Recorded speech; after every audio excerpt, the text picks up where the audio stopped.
Hörmətli izləyicilər, mən Onur Rəsulov, Amarkes Global Broker şirkətindən hər birinizi salamlayıram. Bugün sizinlə gündəlik bazar analizini paylaşacaq. İlk öncə dolar indeksindən başlayaq yenə də.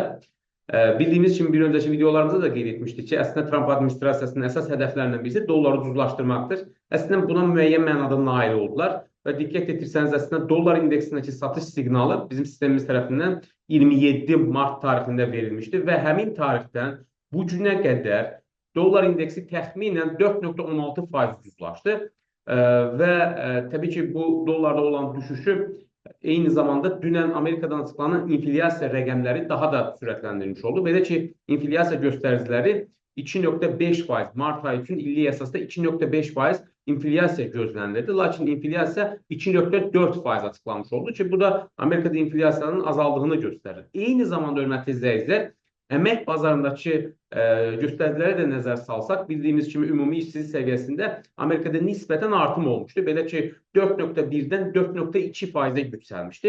İnflyasiyanın azaldığı, əmək bazarında isə göstəricilərin nisbətən zəiflədiyi kontekstdən nəzər yetirsək, bu halda federal ehtiyatlar bir mənada faiz dərəcəsini azalda bilər və təbii ki, bu gözləntilərdən dolayı da dollar indeksi kəskin şəkildə, belə deyək, ucuzlaşmağa davam edir. Gün ərzində əgər dollar indeksi bu günün birinci müqavimət səviyyəsi olan 102,035 səviyyəsini, yəni bu səviyyəni qırıb onun üzərində bağlanmazsa, biz dollar indeksində düşüşün davam edəcəyini proqnoz edə bilərik. Eyni zamanda, hörmətli izləyicilər, gün ərzində Amerikada istehsalçı qiymət indeksi də açıqlanmış olacaq. Hansı ki, bu da çox vacib bir göstəricidir və xüsusilə federal ehtiyatlar inflyasiya ilə bağlı öz gözləntilərini müəyyən etmək üçün xüsusilə bu göstəricidən istifadə edir və istehsalçı qiymət indeksinin mart ayı üçün 0,2% olacağı proqnoz edilir. Əgər nəticə bundan daha aşağı olarsa, təbii ki, bu dollar indeksində olan düşüşləri biraz da sürətləndirə bilər. Bir nüansı da qeyd edin, hörmətli izləyicilər, xüsusilə Amerikanın xəzinə istiqrazları ilə bağlı olan, yəni bond faizləri ilə bağlı olan problemləri hələ də qalmaqdadır. Dollar indeksi ucuzlaşsa da Amerikan xəzinə bondlarının faiz dərəcəsi hələ də yüksək olmaqda davam edir. Çünki hal-hazırda 10 illik xəzinə bondlarının faiz dərəcəsi yenidən 4,40%-ə, 30 illik belə deyək, xəzinə istiqrazlarının faiz dərəcəsi isə 4,88%-ə, 2 illiklər isə təxminən 4,20%-ə qədər yüksəldi yenidən. Təbii, belə olan halda istiqrazların, Amerikan xəzinə istiqrazlarının faiz gəlirliyinin yüksək olduğu bir kontekstdən nəzər yetirsək, bu halda qlobal bazarlarda dollara tələb arta bilər, yenidən həmin istiqrazları almaq üçün dollara yenidən tələb arta bilər və dollar əslində aşağı yönlü düşüşü yenidən yuxarı, belə deyək, kəskin şəkildə korreksiya edə bilər. Qeyd etdiyimiz kimi, hörmətli izləyicilər, gün ərzində əsasən bazardakı texniki səviyyə bu günün birinci müqavimət səviyyəsidir. Əgər bazar onun altında bağlanarsa və nə qədər çox səviyyəni qırmazsa yuxarı yönlü, biz dollar indeksində satışın hələ ki dominant olacağını proqnoz edə bilərik. Hörmətli izləyicilər, bir digər maliyyə alətimiz avro-dollar valyuta cütlüyüdür. Ümumiyyətlə, avro-dollar valyuta cütlüyü ilə diqqət etirsəniz, 2 aprel tarixindən etibarən əslində yüksəliş trendinə başlamışdı. Həmin günün birinci müqavimət səviyyəsinin qırılması ilə və diqqət etirsəniz, həmin tarixdən etibarən bazar ancaq günlər üzrə birinci dəstək səviyyələrinin üzərində bağlanıb və bu da yüksəliş trendinin davam etdiyini göstərən əsas, belə deyək, indikatorlardan birisidir. Xüsusilə avronun yüksəlməsinə əsas faktor dolların ucuzlaşması oldu. Trumpın təbii bütün dünya üzrədən Avropa Birliyinə tarif tətbiq etməsindən dolayı dolların ucuzlaşması ilə digər valyutalar dollara qarşı dəyər qazanmış oldu. Gün ərzində avro-dollar valyuta cütlüyü nə qədər ki, bu günün birinci dəstək səviyyəsi olan 1,161 səviyyəsini qırıb onun altına bağlanmazsa, biz avro-dollar valyuta cütlüyündə yüksəliş trendinin davam edəcəyini proqnoz edə bilərik. Lakin bu yüksəliş, hörmətli izləyicilər, xüsusilə Amerikada yəni federal ehtiyatların faiz dərəcəsinin yüksək olması, Avropa Birliyinin isə faizlərinin aşağı olması, Avropa Mərkəzi Bankının faiz dərəcəsinin aşağı olmasından yaratdığı disbalansdan dolayı məhdud ola bilər. Çünki investorlar bir mənada bir müddətdən sonra dollara faizin yüksək olduğu, belə deyək, valyutaya tələb artmış olur. Bu da ki, bir mənada dolların yüksəlməsinə, avronun isə ucuzlaşmasına səbəb ola bilər. Hörmətli izləyicilər, bir digər maliyyə alətimiz İngilis funtu və dollar valyuta cütlüyüdür. İngilis funtu və dollar valyuta cütlüyündə də əslində 9 apreldən bəri yüksəliş trendi davam edir. Diqqət etsəniz, həmin günün birinci müqavimət səviyyəsinin qırılması və bazarın onun üzərinə bağlanması ilə bu trend davam edir.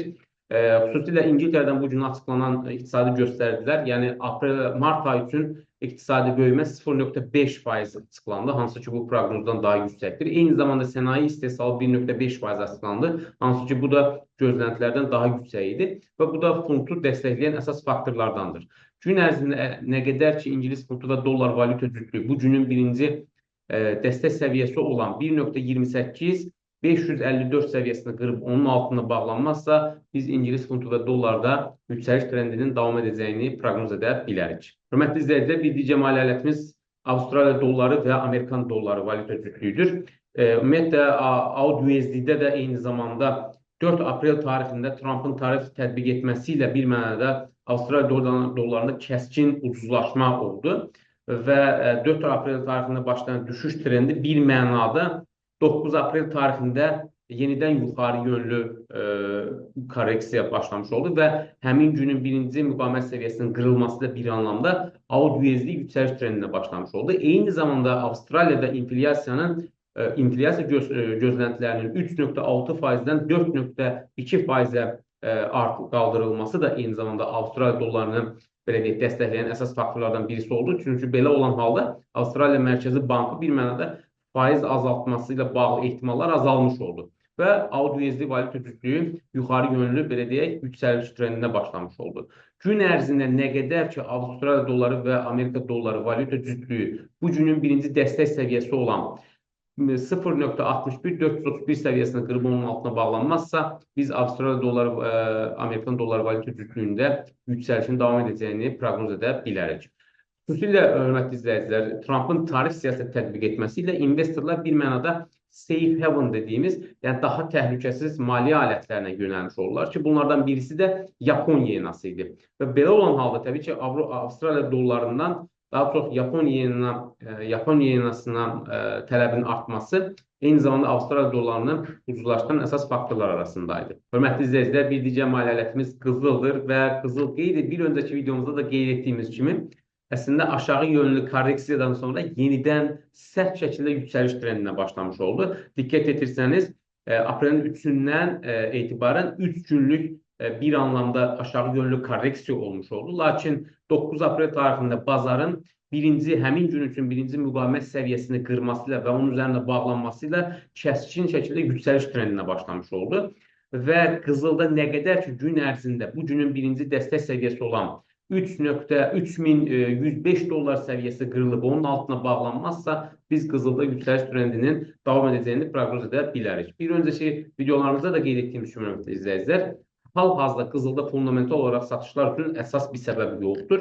Çünki valyutaların kəskin dəyər itirdiyi bir zaman dilimində, eyni zamanda ticarət müharibələrinin getdiyi bir zamanda qızılın fundamental olaraq düşməsinə hər hansı bir səbəb yoxdur. Bu baxımdan qızılda olan hər aşağı yönlü korreksiya əslində alış üçün potensial imkanlar yaratmış olur. Hörmətli izləyicilər, bir digər maliyyə alətimiz Brent markalı neftdir. Bir öncəki videomuzda da qeyd etdiyimiz kimi Brent markalı nefti əslində satış siqnalı 2 aprel tarixində yaranmışdı və həmin tarixdən 9 aprelə qədər neftin qiymətində kəskin düşüşlər baş vermiş oldu. Bir mənada Trumpın tarifləri dondurması ilə bağlı qərarı açıqlamasından sonra neftin qiyməti kəskin şəkildə yuxarı yönlü korreksiya etmiş oldu və həmin gün üçün birinci müqavimət səviyyəsini qırmış oldu. Və bu bir mənada neftin qiymətinin yuxarı yönlü korreksiyanın işarəsidir.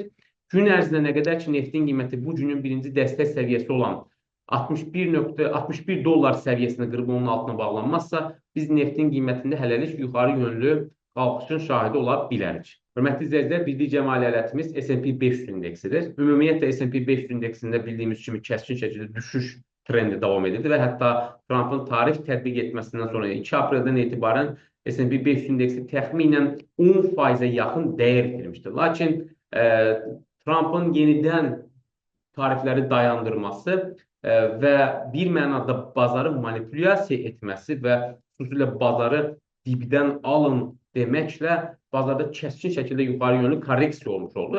Lakin bunun dayanıqlılığı müvəqqəti idi, hörmətli izləyicilər. Və diqqət etirsəniz, həmin 9 aprel tarixində olan kəskin şəkildə yuxarı yönlü korreksiya bir mənada 10 aprel tarixində aşağı yönlü, belə deyək, düşüşlə əvəzlənmiş oldu.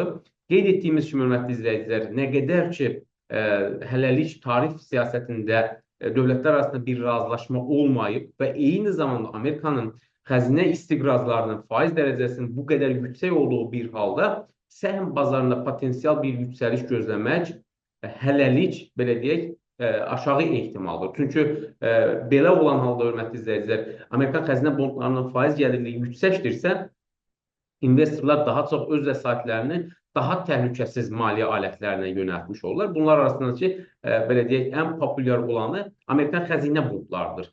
Ondan dolayı, hörmətli izləyicilər, hələlik biz Amerikan səhm bazarında, xüsusilə S&P 500 indeksində kəskin şəkildə yuxarı yönlü yüksəliş gözləmirik. Təbii gün ərzində S&P 500 indeksi nə qədər ki, bu günün birinci dəstək səviyyəsi olan 5109 dollar səviyyəsini qırıb onun altına bağlanmazsa, biz S&P 500 indeksində müəyyən mənada yuxarı yönlü korreksiyanın şahidi ola bilərik. Hörmətli izləyicilər, gün ərzində sizə çatdıracağımız xəbərlər bu qədər. Sizə uğurlu ticarət arzulayırıq. Sağ olun.